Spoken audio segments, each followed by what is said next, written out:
গণহত্যার দায় স্বীকার করে আওয়ামী লীগকে নিঃশর্ত ক্ষমা চাইতে হবে।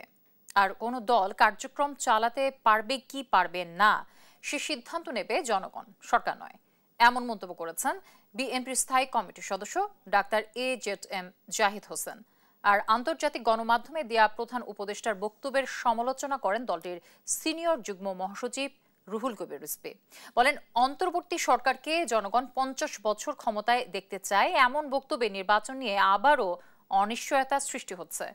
নিয়াজ মোর্শেদের রিপোর্টে আমরা বিস্তারিত জানব।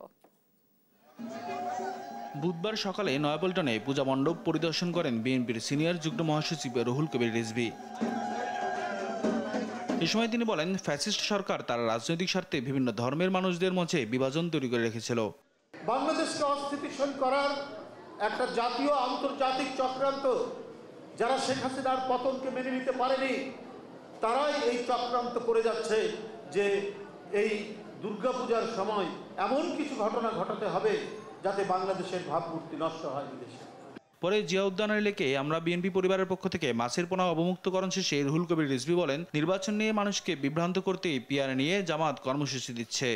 স্থিতিশীলতা তৈরি করার জন্য এবং জনমত তারা বুঝেছে, এই জনমতকে তারা ভিন্ন খাতে প্রবাহিত করার জন্য তারা এই পিআরের কথা আবার নতুন করে বলেছেন, কিন্তু জনগণ এই পিআরের সাথে নাই।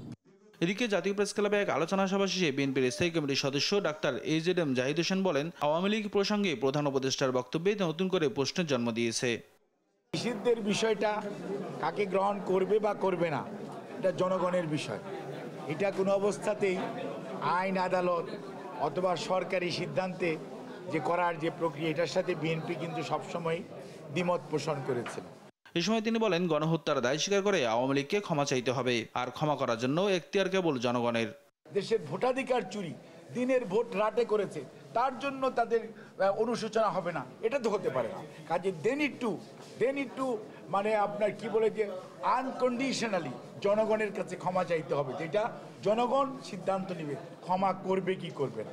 আওয়ামী লীগের বিচারের জন্য বিএনপি সোচ্চার বলেও জানান ডাক্তার AZM জাহিদ হোসেন। বাংলাদেশ জাতীয়তাবাদী দল সবসময় সোচ্চার ছিল, এখনো আছে। নিয়াজ মোর্শেদ, দেশ টিভি, ঢাকা।